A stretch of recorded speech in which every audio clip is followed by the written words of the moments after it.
Soyez les bienvenus à Maple, une petite ville fort sympathique où il ne se passe jamais rien d'intéressant ou d'impressionnant.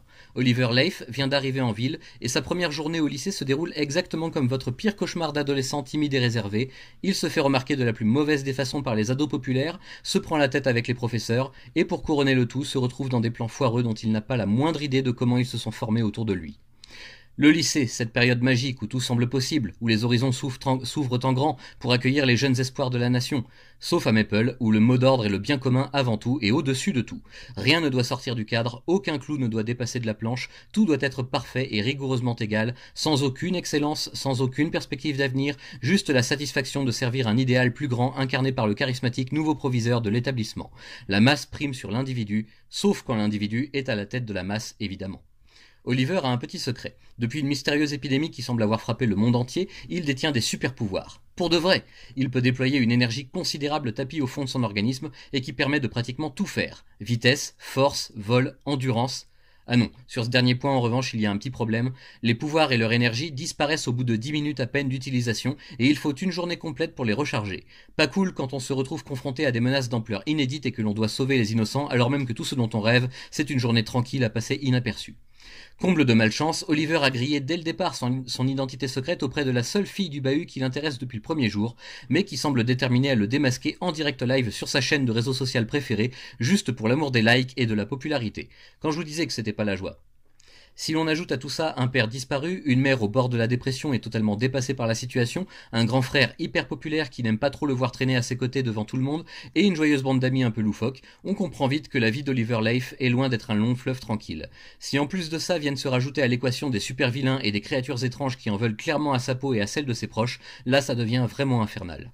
Mais qu'il le veuille ou non, Oliver est désormais le héros de Maple et se doit de faire front pour protéger la population abrutie par une doctrine impersonnelle et des enseignants insignifiants qui font leur quota de boulot que pour toucher le chèque de la fin du mois. Désormais et pour longtemps, du moins tant qu'il y survivra, Oliver est erratique. Alors là, c'est vraiment une grosse surprise. Cette série signée Claire Andrews, j'en avais déjà vu des extraits par-ci par-là sans vraiment m'y intéresser jusqu'à sa parution en album VO que j'ai failli me prendre sans toutefois aller jusqu'au bout de la démarche. Il aura fallu la VF pour que je m'y mette un peu par hasard, et cherchant dans ma pile de lecture une œuvre à chroniquer pour ce week-end, j'ai remis la main dessus et j'ai décidé de m'installer confortablement, n'attendant pas grand-chose du titre en question, à part un bon divertissement. Et j'ai été servi côté divertissement. En fait, pour tout vous avouer, j'ai positivement adoré cette lecture, ce premier tome qui en appelle forcément au moins un second prochainement, du moins je l'espère. Le style est des plus percutants, c'est simple à suivre et vous n'avez pratiquement aucun effort à fournir pour entrer de pleine tête dans la narration et le déroulé de l'histoire. Le dessin est énergique, bourré d'un mélange de photoréalisme pour les décors et de codes que l'on retrouve plutôt dans le manga d'habitude pour ce qui est des personnages et de leurs expressions corporelles. Ça m'a fait immédiatement penser à un genre de nouveau Spider-Man en plus cool que jamais et en même temps en plus désespérant par moments. L'ambiance complètement survoltée tranche complètement avec ce côté ville toute propre où il ne se passe jamais rien, les situations et péripéties s'enchaînent page après page, et le scénario a même le mérite de nous faire réfléchir sur les notions d'individualité et de sincérité dans une société où le maître mot semble bien être de se conformer le plus possible à la masse anonyme qui ploie sous le joug de son cher leader vénéré. Le côté totalement désabusé des enseignants de ce lycée sent plutôt le vécu à mon avis, et les élèves sont donc amenés à penser par eux-mêmes, du moins quand c'est faisable. Oliver sera l'exception qui ne fera pas exception.